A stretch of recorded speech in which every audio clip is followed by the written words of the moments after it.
2026 FIFA உலகக்கோப்பை கால்பந்து இறுதிப் போட்டியில் அர்ஜென்டினாவினிடமிருந்த சாம்பியன் பட்டத்தை ஸ்பெயின் தட்டி பறித்தது. அர்ஜென்டினா வாய்ப்பை பறிகொடுத்தது எப்படி விவரிக்கிறது இந்த செய்தி தொகுப்பு.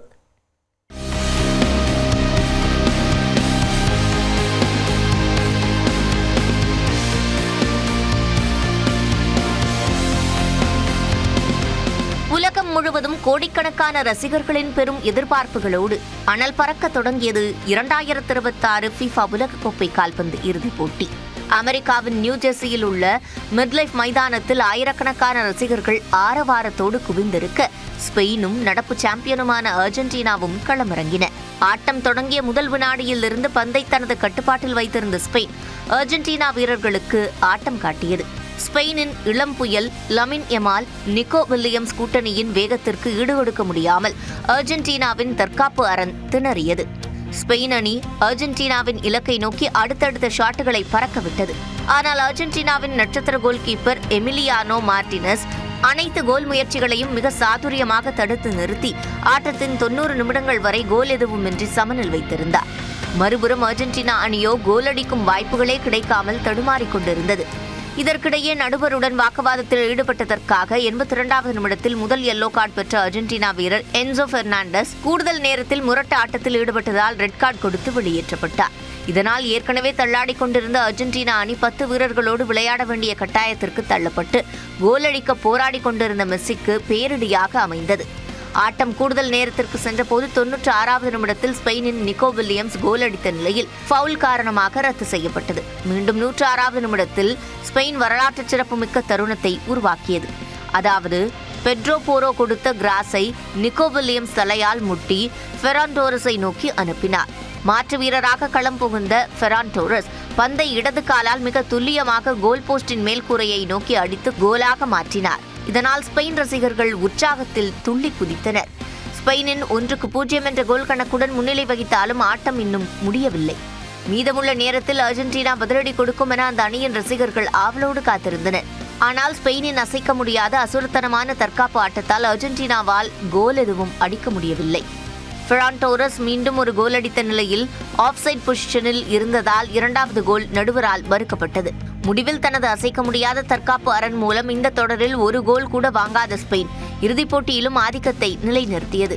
இதனால் 16 ஆண்டுகளுக்கு பிறகு 1-0 என்ற கோல் கணக்கில் சாம்பியன் பட்டத்தை தட்டி தூக்கியது ஸ்பெயின். அமெரிக்க அதிபர் ட்ரம்ப் ஃபிஃபா தலைவர் ஜியானி இன்ஃபான்டினோவுடன் இணைந்து உலக கோப்பையையும் பதக்கங்களையும் வழங்கினார். மெஸ்ஸி அதிக கோல் அடித்து கோல்டன் பூட் விருது வெல்வார் என எதிர்பார்க்கப்பட்ட நிலையில் 10 கோல் அடித்த பிரான்ஸ் வீரர் கிலியன் எம்பாப்பே கோல்டன் பூட் விருதை தக்க வைத்தார். தொடர்வது 1 நிமிட செய்திகள். தமிழ்நாட்டின் சில பகுதிகளில் நேற்று மழை பெய்ததால் வெப்பம் தணிந்து குளிர்ச்சியான சூழல் நிலவியது. சிவகங்கை மாவட்டத்தில் சிவகங்கை நகரம், காஞ்சிரங்கால், வாணியங்குடி, ரோஸ் நகர், காலவாசல், காமராஜர் காலனி உள்ளிட்ட பகுதிகளில் நேற்று மாலை சுமார் 1 மணி நேரத்திற்கு மேலாக கனமழை கொட்டியது. தருமபுரியில் லக்கியம்பட்டி, செந்தில் நகர், மாவட்ட ஆட்சியர் அலுவலகம், அதியமான் கோட்டை என்று பல பகுதிகளில் மழை பெய்து வெப்பத்தை தணித்தது. இதேபோன்று செங்கல்பட்டு மாவட்டத்தில் செங்கல்பட்டு, திருப்போரூர், திருக்கழுக்குன்றம், மாமல்லபுரம், கூடுவாஞ்சேரி, மறைமலை நகர் ஆகிய பகுதிகளில் பரவலாக மழை பெய்தது. ராணிப்பேட்டை மாவட்டத்தில் ராணிப்பேட்டை, ஆற்காடு, சோளிங்கர், அரக்கோணம், கலவை உள்ளிட்ட பகுதிகளில் விட்டு விட்டு லேசான மழை பெய்தது. சென்னையில் சமூக நீதி விடுதியில் முதலமைச்சர் விஜய் ஆய்வு செய்த 2 நாட்களில் மாணவர்களின் சில கோரிக்கைகள் நிறைவேற்றப்பட்டுள்ளன. சென்னை சைதாப்பேட்டையில் உள்ள MC ராஜா சமூக நீதி விடுதியில் கடந்த வெள்ளிக்கிழமை முதலமைச்சர் விஜய் திடீர் ஆய்வு மேற்கொண்டார். அப்போது அங்கு தங்கியுள்ள மாணவர்கள் முதலமைச்சரிடம் பல்வேறு குறைகளை முன்வைத்தனர். குறிப்பாக உணவு தரமாக வழங்கப்படுவதில்லை, கட்டி முடிக்கப்பட்ட விளையாட்டு மைதானம் திறக்கப்படவில்லை உள்ளிட்ட புகார்களை தெரிவித்தனர். விடுதிகளில் உள்ள குறைகளை உடனடியாக சரி செய்ய அமைச்சர்களுக்கு முதலமைச்சர் உத்தரவிட்டார். முதலமைச்சரின் உத்தரவை அடுத்து MC ராஜா சமூக நீதி விடுதியில் உணவு பட்டியல் மாற்றப்பட்டுள்ளது.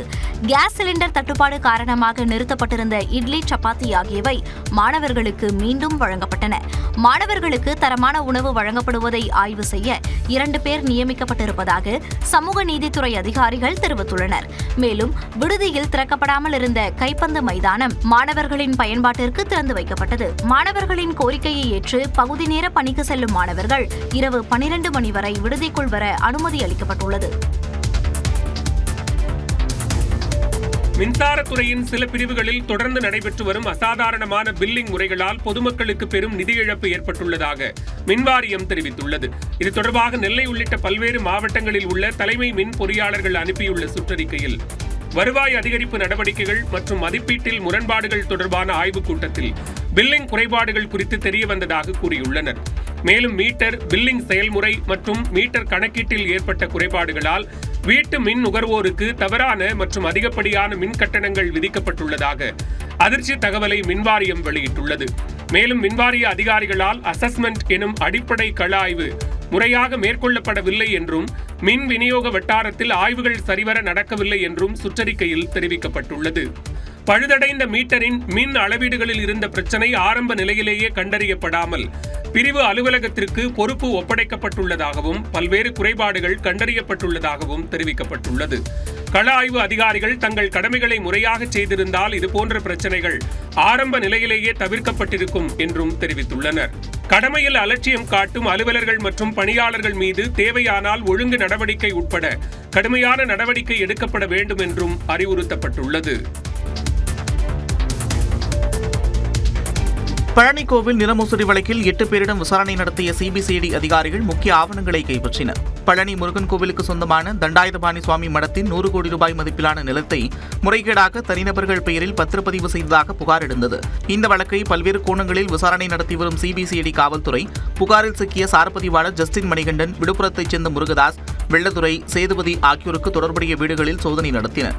அதன்படி திண்டுக்கல், பழனி, திருப்பூர், விழுப்புரம், நெல்லை ஆகிய இடங்களில் சோதனை நடைபெற்றது. விழுப்புரம் சாலமேடு பகுதியில் வசித்து வரும் அரசு பள்ளி ஆசிரியர் முருகதாஸ் வீட்டில் நடந்த சோதனையில் 50க்கும் மேற்பட்ட ஆவணங்களை பறிமுதல் செய்த அதிகாரிகள் அவரது வீட்டை பூட்டி சீல் வைத்தனர். பழனியில் மடம் நடத்தி வரும் முருகதாஸ் கோவில் நிலத்தை குத்தகைக்கு எடுத்து முறைகேடாக விற்பனை செய்தது விசாரணையில் வெளிச்சத்திற்கு வந்துள்ளது. தொடர்ந்து முருகதாஸ் நெல்லை டவுன் பகுதியைச் சேர்ந்த மேடை அலங்கார தொழிலாளி சண்முகசுந்தரம், குமரகுரு, சிவக்குமார், பழனியைச் சேர்ந்த 2 என மொத்தம் 8 பேரிடம் சிபிசிஐடி அதிகாரிகள் விசாரணை நடத்தினர். அப்போது துருவி கேள்விகளை எழுப்பிய அதிகாரிகள் அவர்கள் தெரிவித்த பதில்களை ஆவணப்படுத்தி வீடியோவாக பதிவு செய்தனர். தாவேக தலைமையிலான கூட்டணியில் இடம்பெறப் போவது இல்லை என மார்க்சிஸ்ட் கம்யூனிஸ்ட் கட்சியின் மாநில செயலாளர் சண்முகம் திட்டவட்டமாக தெரிவித்துள்ளார். நியூஸ் 18 தமிழ்நாட்டிற்கு பிரத்யேக நேர்காணல் அளித்த சண்முகம், அமைச்சரவையில் இருப்பதால் விசிக வேண்டுமென்றால் தாவேக கூட்டணிக்கு செல்லலாம் என்றார். தாவேக தலைமையில் ஏற்கனவே அவங்க கூட்டணி எதுவும் கிடையாது. அதனால அவங்க ஒரு புதிய கூட்டணி அமைக்கிறார்கள் என்றால் அதில் சேரணுமா இல்லையானா அதில் சேர்றதில்லை என்பதுதான் எங்களுடைய முடிவு என்பதுதான் நான் வெளிப்படுத்தியிருக்கேன். இப்போ 2 கம்யூனிஸ்ட் கட்சிகளும் விசிகாவும் 3 பேரும் ஒன்றாக இணைந்து எல்லா முடிவுகளையும் எடுப்போம் என்ற கருத்தை திருமாவளவன் சொல்லிட்டு இருந்தார். அவர் ஒருவேளை கூட்டணி அமைக்கப்பட்டால் அதில் விசிக இடம்பெறும் என்ற கருத்து சொல்றார். இல்லை அவங்க அமைச்சரவையிலே பங்கேற்றிருக்காங்க. அதனால அவங்க அந்த அணியினுடைய ஒரு அங்கம் தான் அது. தொடர்ந்து பேசிய அவர், பாஜகவை கடுமையாக எதிர்க்கும் திமுக தொகுதி மறுவரையறை மசோதா விவகாரத்தில் பாஜகவுக்கு ஆதரவான நிலைப்பாட்டிற்கு சென்றுவிடும் என்று நினைக்கவில்லை என்று கூறினார். திமுக உள்ளிட்ட மதச்சார்பற்ற கட்சிகள் கடந்த காலத்தில் இதிலே உறுதியான நிலைப்பாட்டை எடுத்து செயல்பட்டிருக்கிறார்கள். அதே நிலை தொடர வேண்டும் என்பதுதான் மார்க்சிஸ்ட் கம்யூனிஸ்ட் கட்சியுடைய விருப்பம். அநேகமாக திராவிட முன்னேற்ற கழகம் அந்த திசையில் தான் செல்லும் என்றுதான் இப்போதும் நாங்கள் நம்புகிறோம். தொகுதி மறுவரையறை மசோதா தொடர்பாக தேவைப்பட்டால் திமுக தலைவர் மு.க. ஸ்டாலினை சந்தித்து பேசுவதில் தயக்கமில்லை என்றும் சண்முகம் தெரிவித்தார்.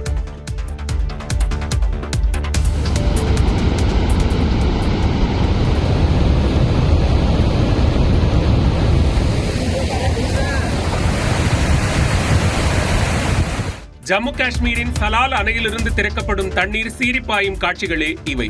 அதிக அளவு தண்ணீர் திறக்கப்படுவதால் செனாப் நதியில் வெள்ளம் கரைபுரண்டு ஓடுகிறது.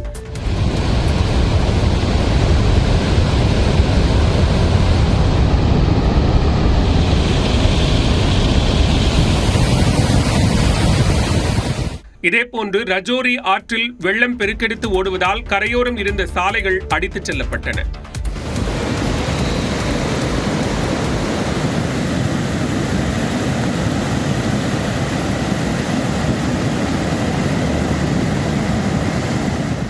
ஜம்மு காஷ்மீரின் ரஜோரி மாவட்டத்தில் வெள்ளத்தில் சிக்கிய 11 பேரை இந்திய ராணுவத்தினர் கயிறு கட்டி மீட்டனர்.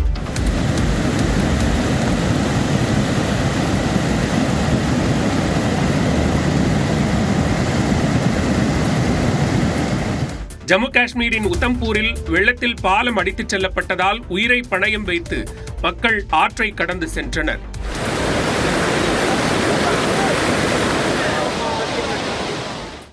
ஜம்மு காஷ்மீரில் வெள்ளத்தில் சிக்கி 10க்கும் மேற்பட்டோர் உயிரிழந்திருப்பதாக தெரிவிக்கப்பட்டுள்ளது.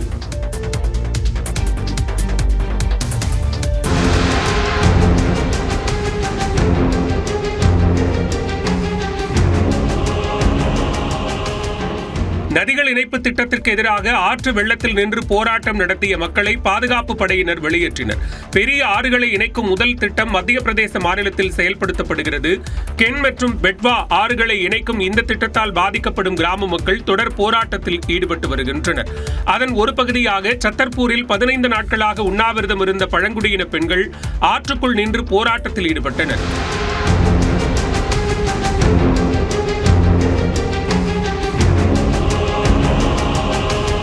இதனையடுத்து அவர்களை போராட்ட களத்திலிருந்து பாதுகாப்பு படையினர் அகற்றினர். ஆறுகளை இணைப்பதால் தங்களின் நிலங்களும் வாழ்விடமும் பறிபோவதாக பழங்குடியின மக்கள் குற்றம் சாட்டினர். இங்கிலாந்து அணிக்கு எதிரான 3வது ஒருநாள் போட்டியில் தோல்வியடைந்த இந்தியா தொடரை பறிகொடுத்தது. இங்கிலாந்துக்கு சுற்றுப்பயணம் மேற்கொண்ட இந்திய அணி 3 போட்டிகள் கொண்ட ஒருநாள் தொடரை விளையாடியது. முதல் 2 போட்டிகளில் இரு அணிகளும் தலா ஒரு போட்டியில் வென்ற நிலையில் தொடர் 1-1 என சமநிலையில் இருந்தது. இதனால் கடைசி போட்டியில் வென்று தொடரை கைப்பற்றப் போவது யார் என்ற எதிர்பார்ப்பு எழுந்தது. அதன்படி லண்டன் லார்ட்ஸ் மைதானத்தில் நடந்த 3வது போட்டியில் டாஸ் வென்று பேட்டிங் தேர்வு செய்த இங்கிலாந்து அணி 50 ஓவர்கள் முடிவில் 387 ரன்கள் குவித்திருந்தது. சிறப்பான ஆட்டத்தை வெளிப்படுத்திய தொடக்க வீரர்களான பென் டக்கெட் 141 ரன்களும் ஜேக்கப் பெத்தேல் 91 ரன்களும் எடுத்து ஆட்டமிழந்தனர். பின்னர் ஜோ ரூட் பொறுப்புடன் விளையாடி அரை சதம் கடந்தார். 388 ரன்கள் எடுத்தால் வெற்றி என்ற ஹிமாலய இலக்குடன் களமிறங்கிய இந்திய அணியில் ரோஹித் சர்மா மற்றும் கேப்டன் சுப்மன் கில் ஆகியோர் அதிரடியாக ஆட்டத்தை தொடங்கி அணிக்கு வலு சேர்த்தனர். சுப்மன் கில் 77 ரன்களிலும் ரோஹித் சர்மா சதம் கடந்து 138 ரன்களிலும் அவுட் ஆன நிலையில் அடுத்தடுத்து வந்தவர்கள் சொற்ப ரன்களில் அவுட் ஆகி வெளியேறினர். மறுமுனையில் அதிரடியாக ஆடிய விராட் கோலி 74 ரன்களில் ஆட்டமிழந்தார். இறுதியில் 7 விக்கெட்டுகள் இழப்பிற்கு 360 ரன்கள் மட்டுமே எடுத்த இந்திய அணி ஒருநாள் தொடரை இழந்தது. நாடாளுமன்ற மழைக்கால கூட்டத்தொடர் இன்று தொடங்க உள்ள நிலையில் தொகுதி மறுவரையறைக்கான மசோதாவை மீண்டும் தாக்கல் செய்து நிறைவேற்றுவதற்கான முயற்சிகளில் மத்திய பாஜக அரசு இறங்கியுள்ளதாக தகவல் வெளியாகியுள்ளது. நாடாளுமன்றத்தின் மழைக்கால கூட்டத்தொடர் இன்று தொடங்க உள்ளது. இதில் 6 முக்கிய மசோதாக்களை மத்திய அரசு அறிமுகப்படுத்த இருப்பதாக தகவல்கள் வெளியாகியுள்ளன. குறிப்பாக அந்நிய பங்களிப்பு திருத்த மசோதா, வருமான வரி மசோதா, உச்சநீதிமன்ற நீதிபதிகளின் எண்ணிக்கையை 33 37 உயர்த்தும் மசோதா, சிறு குறு மற்றும் நடுத்தர தொழில்கள் மேம்பாட்டு திருத்த மசோதாவையும் மத்திய அரசு கொண்டுவர இருப்பதாக கூறப்படுகிறது. ஒரு குழந்தை பிறந்து அல்லது ஒருவர் இறந்து 2 ஆண்டுகளுக்கு பிறகு தாமதமாக செய்யப்படும் பதிவுகளுக்கு முதல் வகுப்பு நீதித்துறை நடுவர் உத்தரவு தேவை என்ற சட்டத்திருத்த மசோதா தாக்கல் செய்யப்படும் என்று கருதப்படுகிறது. வந்தே மாதரம் பாடலை அவமதித்தால் 3 ஆண்டுகள் சிறை தண்டனை வழங்க வகை செய்யும் தேசிய அவமதிப்பு தடுப்பு திருத்த மசோதாவும் இந்த கூட்டத்தொடரில் தாக்கல் செய்யப்படும் என்று தகவல்கள் தெரிவிக்கின்றன. இதற்கிடையே கடந்த சட்டப்பேரவை தேர்தல் முடிவுகளின் பாதிப்பாக திரிணாமுல் காங்கிரசின் 28 எம்பிக்களில் 20 பேர் மம்தா பானர்ஜிக்கு எதிராக திரும்பி பாஜக கூட்டணியில் ஐக்கியமாகியுள்ளனர். தமிழ்நாட்டில் காங்கிரஸ் திமுக கூட்டணி முறிந்திருக்கும் நிலையில் உத்தவ் தாக்கரே சிவசேனா கட்சியிலிருந்து 6 எம்பிக்கள் ஏக்நாத் ஷிண்டே பிரிவுக்கு தாவியுள்ளனர். இந்த அரசியல் சூழல்களை தனக்கு சாதகமாக மாற்றி எதிர்க்கட்சி எம்பிக்களின் குறுக்கு வாக்குகளை பெற்று கடந்த பட்ஜெட் கூட்டத்தில் தோல்வியடைந்த தொகுதி மறுவரையறை மசோதாவை நிறைவேற்ற பாஜக தீவிர முயற்சிகளை மேற்கொண்டு வருவதாக கூறப்படுகிறது. அதே சமயம் நீட் தேர்வு முறைகேடுகள், அயோத்தி ராமர் கோவில் அறக்கட்டளை நில ஊழல் குற்றச்சாட்டுகள், பெட்ரோலில் எத்தனால் கலப்பு போன்ற விவகாரங்களை முன்னிறுத்தி குரல் எழுப்ப எதிர்க்கட்சிகள் திட்டமிட்டுள்ளன. ஞாயிற்றுக்கிழமை நடந்த அனைத்துக் கட்சி கூட்டத்தில் திரிணாமுல் காங்கிரஸ் அதிருப்தி எம்பிக்கள் 20 பேரை இந்திய தேசியவாத குடிமக்கள் கட்சி என்ற பெயரில் பங்கேற்க அழைப்பு விடுக்கப்பட்டதை கண்டித்து எதிர்க்கட்சிகள் செய்த அடையாள வெளிநடப்பு இந்த கூட்டத்தொடர் புயலை கிளப்பும் என்பதற்கான அறிகுறியாக அமைந்துள்ளது. On what grounds did the Parliamentary Affairs Minister extend an invitation to these 20 rebel MPs and how are they attending this meeting? We have registered our strong protest and walked out. எதிர்க்கட்சிகளின் இந்த வெளிநடப்பு குறித்து பேசிய நாடாளுமன்ற விவகாரங்கள் துறை அமைச்சர் கிரண் ரிஜிஜு, நாடாளுமன்றம் சுமூகமாக நடைபெற அனைத்து கட்சிகளும் ஒத்துழைக்க வேண்டும் என்றார். We have said that let Parliament function smoothly. Exactly what are the issues to be discussed? That has to be decided in the Business Advisory Committee. கூட்டத்திற்கு பிறகு செய்தியாளர்களை சந்தித்த திமுக, அதிமுக எம்பிக்கள் தங்கள் கட்சியின் நிலைப்பாடுகளை விவரித்தனர். Regard to the women's reservation bill, DMK is for it always. And with regard to delimitation bill, the government has not come out with any clarity. Only the media are floating some speculated news. That is affecting Kerala, Tamil Nadu, Pondicherry, Karnataka, all the states. Now, unnecessarily, the problem is created by the present Karnataka government. The main issue here is regarding the Meghalaya construction of the dam in the Kaveri. சமூக ஆர்வலர் சோனம் வாங்சு டெல்லி போலீசாரால் மருத்துவமனையில் அனுமதிக்கப்பட்டதை தொடர்ந்து நாடாளுமன்றம் நோக்கி பேரணி நடத்த கரப்பான்பூச்சி ஜனதா கட்சி அழைப்பு விடுத்துள்ளதும் முக்கியத்துவம் பெற்றுள்ளது.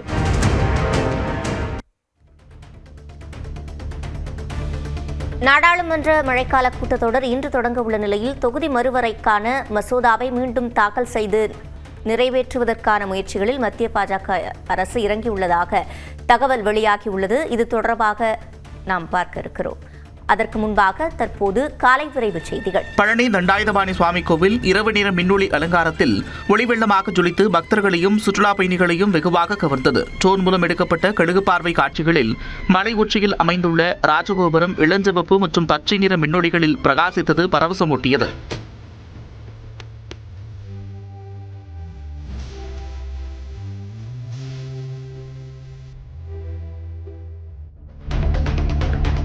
திண்டுக்கல் மாவட்டம் கொசவப்பட்டியில் உள்ள புனித உத்திரி மாதா ஆலய விழாவை ஒட்டி தேர்பவனி ஊர்வலத்தில் கிராமிய கலை நிகழ்ச்சிகள் கடைகட்டின. சப்பரம் அலங்கரிக்கப்பட்டு முக்கிய வீதிகள் வழியாக ஊர்வலம் நடைபெற்றது. பூ மற்றும் உப்புகள் கொண்டு சிறப்பு ஆராதனைகள் செய்தனர்.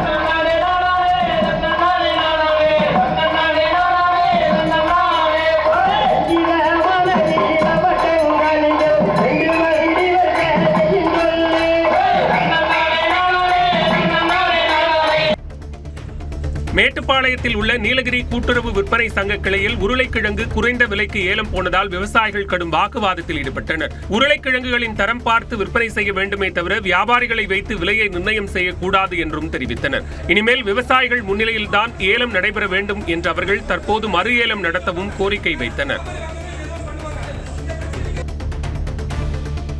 சேலம் மாவட்டம் பூலாம்பட்டி படகுத்துறையில் விடுமுறை நாளையொட்டி குவிந்த சுற்றுலா பயணிகள் குடும்பத்துடன் படகு சவாரி செய்து மகிழ்ந்தனர்.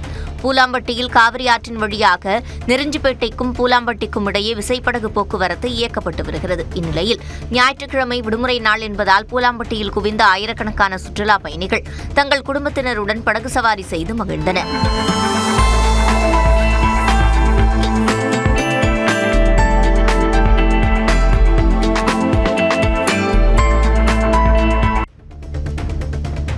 கோவை மாவட்டம் பொள்ளாச்சி அருகே ஆழியார் குரங்கருவி எனப்படும் கவியருவியில் திரளான சுற்றுலா பயணிகள் குவிந்தனர்.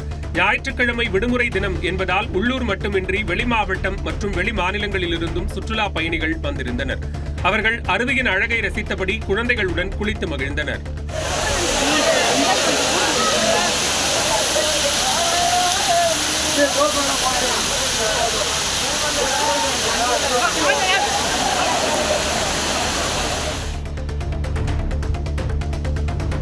தஞ்சாவூர் மாவட்டம் பேராவூரணியில் புதுப்பிக்கப்பட்ட வாரச்சந்தை திறக்கப்படாததால் ஆத்திரமடைந்த விவசாயிகள் காய்கறிகளை சாலைகளில் கொட்டி ஆர்ப்பாட்டம் நடத்தினர். காய்கறிகள் சாலைகளில் கொட்டப்பட்டதால் அப்பகுதியில் போக்குவரத்து பாதிக்கப்பட்டது. உடனடியாக வாரச்சந்தையை திறக்க வேண்டும் என்று விவசாயிகள் கோரிக்கை விடுத்தனர்.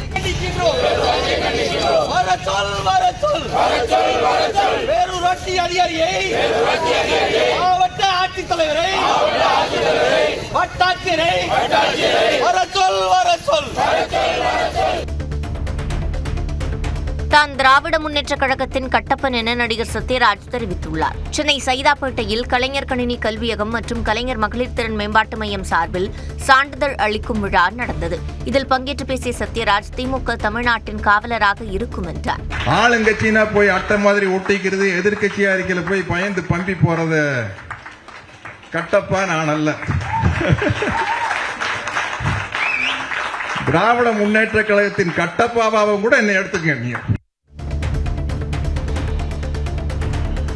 கோவை SNR கல்லூரி வளாகத்தில் உலகக்கோப்பை கால்பந்து இறுதிப் போட்டியை ஆயிரக்கணக்கான மாணவர்கள் கண்டு ரசித்தனர்.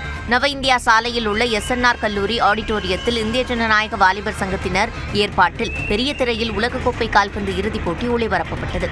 அர்ஜென்டினாவும் ஸ்பெயினும் மோதிய இறுதிப் போட்டியை ஆயிரக்கணக்கான மாணவர்கள், இளைஞர்கள் உற்சாகமாக கண்டு ரசித்தனர். சிவகங்கை மாவட்டம் சிங்கமுனரி அருகே கல்குவாரி அமைக்க மரங்கள் அழிக்கப்பட்டதால் அரிய வகை தேவாங்கு விலங்குகள் வாகனங்களில் அடிபட்டு உயிரிழப்பதாக கிராம மக்கள் வேதனை தெரிவிக்கின்றனர். ஜெயங்கொண்டம் நிலையில் சுமார் 100 ஏக்கர் பரப்பளவில் புதிய கல்குவாரி அமைக்க பல நூறு மரங்கள் வெட்டி அழிக்கப்பட்டன. இந்த மரங்களில் ஏராளமான அரிய வகை தேவாங்குகள் வாழ்ந்து வந்த நிலையில் அவை கிராமங்களில் உள்ள மரங்களில் தஞ்சம் புகுந்து வருகின்றன. இதனால் சாலைகளை கடக்கும் தேவாங்குகள் வாகனங்களில் அடிபட்டு இறப்பதாக கிராம மக்கள் வேதனை தெரிவிக்கின்றனர். உதகை அருகே உள்ள மஞ்சக்கொம்பை கிராமத்தில் சாலையில் உலவிய யானைகளால் மக்கள் அச்சமடைந்தனர். குட்டிகளுடன் சுற்றித் திரிந்த யானை கூட்டம் குப்பைகளை இழுத்து சாலையில் வீசி உண்டன. இதனால் வாகன ஓட்டிகள் அச்சமடைந்தனர். யானை கூட்டத்தின் நடமாட்டத்தை கண்காணித்து அடர்ந்த வனப்பகுதிக்குள் விரட்ட வேண்டும் என்று மக்கள் கோரிக்கை விடுத்துள்ளனர். மதுரை, சிவகங்கை, தென்காசி, நெல்லை என 4 மாவட்டங்களில் ஒரே நாளில் தொல்லியல் சார்ந்த இடங்களையும் அருங்காட்சியகங்களையும் துறை அமைச்சர் ராஜ்மோகன் நேரில் ஆய்வு மேற்கொண்டார்.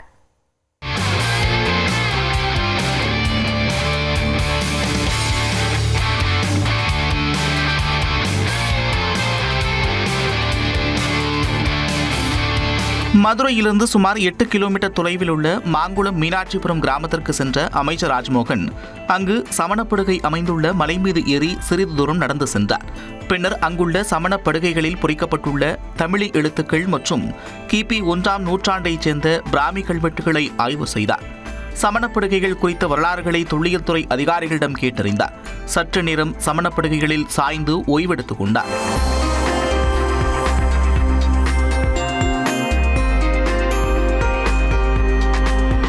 மாமதுரையின் இந்த வரலாற்று பொக்கிஷங்களை ஆவணப்படுத்தி முதலமைச்சரிடம் அறிக்கை சமர்ப்பிக்க இருப்பதாக கூறிய அமைச்சர் ராஜ்மோகன் பள்ளி மாணவர்களுக்கான புதிய சீருடை குறித்து விவரித்தார். கரும்பலகை அல்ல, அங்கே தொடு திரை பலகை வந்துருச்சு.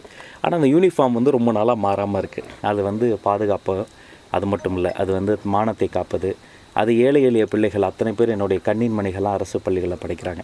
இப்போ அதை நான் குறித்து அது நான் சமர்ப்பிச்சிருக்கிறேன், சப்மிஷன் பண்ணியிருக்கிறேன். அதையும் வெகு சீக்கிரத்தில் ஆய்வு செய்து முதல்வர் அறிவிப்பார். இதனைத் தொடர்ந்து சிவகங்கை மாவட்டம் கீழடியில் 24 கோடியே 30 லட்சம் ரூபாய் மதிப்பில் 4.5 ஏக்கர் பரப்பளவில் அமைக்கப்பட்டுள்ள திறந்தவெளி அருங்காட்சியகத்தை அமைச்சர் ராஜ்மோகன் பார்வையிட்டார்.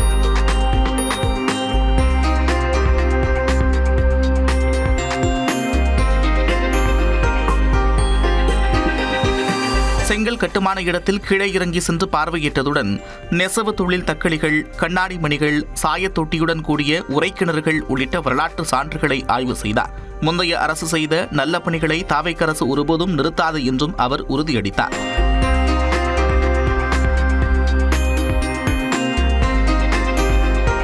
கீழடி தமிழர்களுக்கு மட்டுமல்ல, நாகரிகத்திற்கே ஒரு பெரிய தாய்மடி. உள்ள நிற்கும் போதே எனக்கு சிலிர்த்து போச்சு. அங்கிருந்து தென்காசி மாவட்டம் சங்கரன்கோவில் அருகே உள்ள மலையடிப்பட்டிக்கு சென்ற அமைச்சர் ராஜ்மோகன் அங்கு நடைபெறும் அகழாய்வு பணிகளை நேரில் ஆய்வு செய்தார். அங்கு செய்தியாளர்களை சந்தித்த அவர் பழனி நில மோசடி முறைகேடு குறித்து முன்னாள் அமைச்சர் மூர்த்தி விமர்சித்ததற்கு பதிலளித்தார். நகைச்சுவை செய்திகள் போட்டீங்க, முறைகேடை பத்தி யார் சொல்றது இல்லையா ஐயா? அது திட்டமிட்டு அந்த தம்பி, பாவம் சின்ன தம்பி, நல்ல அருமையான மாண்புமிகு அமைச்சர், திட்டமிட்டு அவர் மீது நடத்தப்படுகிற ஒரு அவதூறு. இதனிடையே அமைச்சரின் ஆய்வை வரவேற்றுள்ள அப்பகுதி மக்கள் பண்டைய நாகரிகத்தின் தொன்மையை உலகறிய செய்ய வேண்டும் என்று அரசுக்கு கோரிக்கை விடுத்துள்ளனர். இந்த மலையை சுற்றி மிக பழமையான தொல்லியல் நாகரிகம் அதிகமாக இருக்குது. இந்த ஊர் இதை கரிவலம் வந்தநல்லூர் அப்படின்னு சொல்லி மாற்றாமல் மலையடிப்பட்டி அகழாய்வுன்னு சொல்லி எங்களுக்கு பட்ஜெட்டில் அறிவிக்கணும். எடுக்கிறதுக்கு இப்போ இருக்கிற கவர்மெண்ட், வந்திருக்கிற கவர்மெண்ட் உன்னியும் ஃபண்டு ஒதுக்கி உன்னியும் அந்த நிதியை ஒதுக்கினால் இது ரொம்ப வரப்பிரசாதமாக இருக்கும். கீழடியில் கிடைக்கிறத விட இங்கே அதிகமான பொருட்கள் கிடைச்சிருக்குது. இன்னும் தோண்ட பார்த்தீங்கன்னா பழமையான பொருட்கள் கிடைக்கிறதுக்கு உண்டான வாய்ப்புகள் அதிகமாக இருக்குது.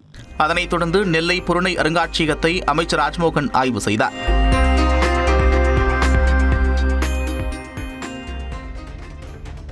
தொடர்ந்து காலை விரைவு செய்திகளை பார்க்கலாம். பெரம்பலூர் அருகே நமையூர் கிராமத்தில் உள்ள மகாமாரியம்மன் கோவில் தேரோட்ட திருவிழா விமர்சையாக நடைபெற்றது. குன்னம் அருகே உள்ள நமையூர் கிராமத்தில் உள்ள மகாமாரியம்மன் கோவில் தேர் திருவிழா கடந்த 12ஆம் தேதி கொடியேற்றத்துடன் தொடங்கியது.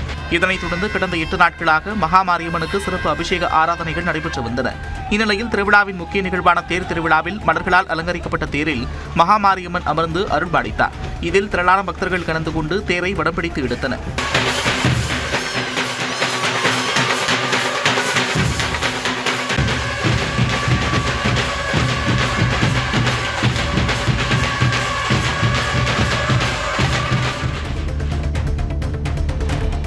மயிலாடுதுறை மாவட்டம் கீழக்கருப்பூர் கிராமத்தில் அமைந்துள்ள புனித பெரியநாயகி அன்னை ஆலய ஆண்டு தேர்பவனி திருவிழா சிறப்பு திருப்படியுடன் நிறைவடைந்தது. கடந்த 12ஆம் தேதி கொடியேற்றத்துடன் திருவிழா தொடங்கிய நிலையில் முக்கிய நிகழ்வான தேர்பவனி கோலாகலமாக நடைபெற்றது. அலங்கரிக்கப்பட்ட தேரில் புனித பெரியநாயகி, புனித அந்தோணியார், சூசையப்பர் உள்ளிட்டோர் எழுந்தருளி முக்கிய வீதிகளில் வலம் வந்தனர்.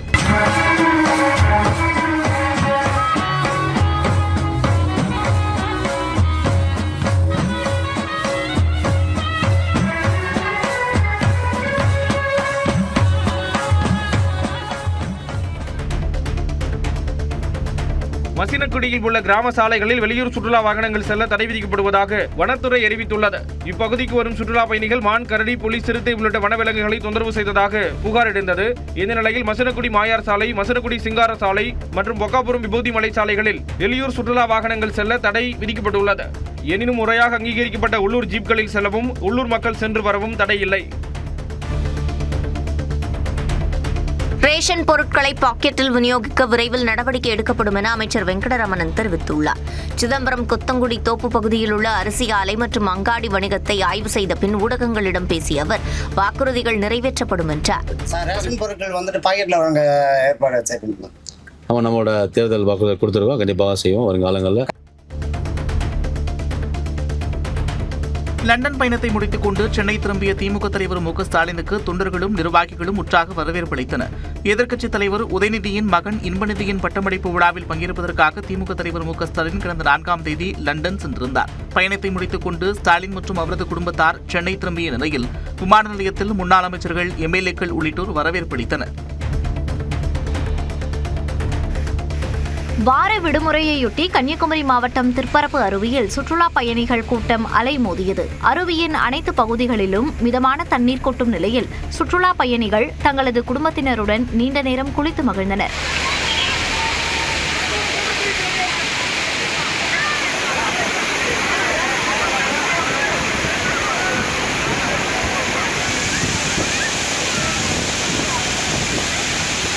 அதைத் தொடர்ந்து அருகில் உள்ள சிறுவர் பூங்கா, நீச்சல் குளம் போன்ற பகுதிகளிலும் இயற்கை அழகை ரசித்து செல்ஃபி எடுத்து பொழுதை கழித்தனர். கோவை சரவணம்பட்டியில் நியூஸ் 18 தமிழ்நாடு தொலைக்காட்சி சார்பில் 3 நாட்கள் நடைபெற்ற தோரணமாயிரம் உணவு திருவிழா விமர்சையாக நிறைவு பெற்றது. 3 நாட்கள் நடைபெற்ற இந்த உணவு திருவிழா குறித்து பார்க்கலாம். கோவை சரவணம்பட்டியில் உள்ள ஃப்ரோசோன் மாலில் நியூஸ் 18 தமிழ்நாடு தொலைக்காட்சி சார்பில் தோரணமாயிரம் உணவு திருவிழா கடந்த 17ஆம் தேதி உற்சாகமாக தொடங்கியது. தொடக்க விழாவில் கோவை மாவட்ட கூடுதல் ஆட்சியர் சங்கீத் பல்வந்த் வாகே சிறப்பு விருந்தினராக கலந்து கொண்டு நிகழ்ச்சியை தொடங்கி வைத்தார். இந்த நிகழ்ச்சியில் நியூஸ் 18 தமிழ்நாடு ஆசிரியர் கார்த்திகை செல்வன் கூடுதல் ஆட்சியருக்கு நினைவு பரிசு வழங்கி கௌரவித்தார். இதனையடுத்து 2ஆம் நாள் நடைபெற்ற நிகழ்ச்சியில் பிற்படுத்தப்பட்டோர் நலத்துறை அமைச்சர் சம்பத்குமார் கலந்து கொண்டு உணவு திருவிழாவின் அனுபவங்கள் குறித்து பகிர்ந்து கொண்டார். அதனைத் தொடர்ந்து பி ரைட் எண்ணெய் நிறுவனம் சார்பில் சமையல் போட்டியும் நடைபெற்றது. இதில் பொதுமக்கள் அவர்களது வீட்டிலிருந்து தயார் செய்து வந்த உணவை காட்சிப்படுத்தினர். பின்னர் பல்வேறு கலை நிகழ்ச்சிகளும் டிஜே பிளாக்கின் டிஜே நிகழ்ச்சியும் பொதுமக்களை வெகுவாக கவர்ந்தது. இந்நிலையில் உணவு திருவிழாவின் இறுதி நாளான நேற்று பல்வேறு கலை நிகழ்ச்சிகள் நடைபெற்ற நிலையில் அதனை ஆயிரக்கணக்கான மக்கள் கண்டு ரசித்தனர். சுமார் 60க்கும் மேற்பட்ட அரங்குகளில் காட்சிப்படுத்தப்பட்டிருந்த உணவுகளை ருசிபார்த்த மக்கள் அங்கு விற்பனைக்காக வைக்கப்பட்டிருந்த வீட்டிற்கு தேவையான பொருட்கள், ஆடை, அணிகலன்கள் உள்ளிட்டவைகளையும் வாங்கினர்.